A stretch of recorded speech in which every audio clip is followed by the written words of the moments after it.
Hey everyone, welcome back to the channel. Today, we are diving into the core of microeconomics and business strategy, understanding production functions. At its core, a production function represents the maximum output you can get from various input combinations.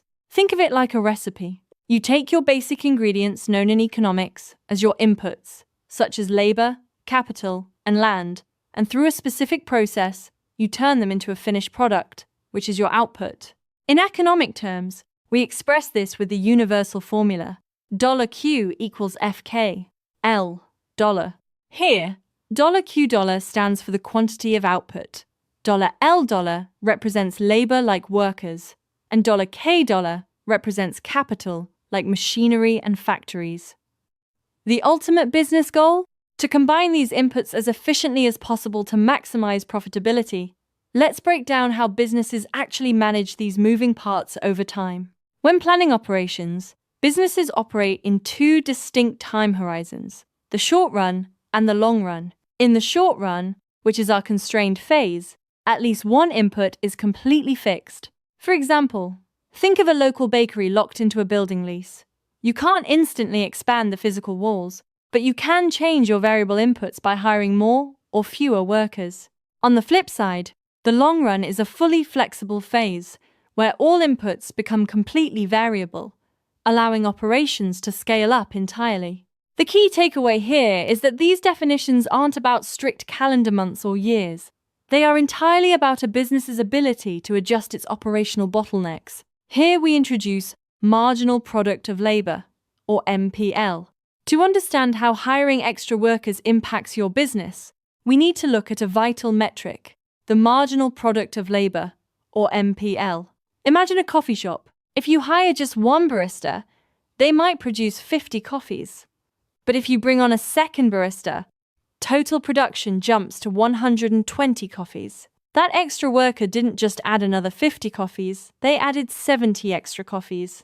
That increase of 70 is your marginal product of labor, driven by specialization and teamwork. When workers can split tasks, one operating the espresso machine while the other handles the register efficiency spikes, and the output per person temporarily accelerates. However, that acceleration doesn't last forever. Enter the law of diminishing returns. The fundamental rule here is that continuously adding variable inputs, like workers, to a fixed input, like physical workspace, eventually yields declining extra output. Economists break production down into three distinct stages. Stage 1, where increasing returns happen and MPL rises. Stage 2, where diminishing returns kick in as MPL falls but remains positive. And Stage 3, where returns turn negative because MPL drops below zero. Think of the classic too many cooks scenario in our coffee shop.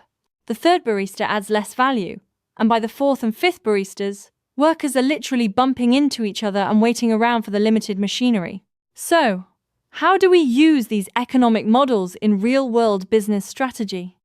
It comes down to three major areas: hiring, scaling, and technology. First, smart hiring decisions rely directly on the MPL. You should stop hiring new workers the exact moment a worker's wage exceeds the revenue generated by their marginal product. Second, scaling is all about identifying operational bottlenecks. When you notice a drastic drop in MPL due to a capital bottleneck like too many workers sharing too few machines, it's time to shift to long-run planning and expand your facility. Finally, never underestimate the role of technology. Innovation acts like a cheat code in economics. Adopting new tech shifts your entire production function upward and delays the onset of diminishing returns.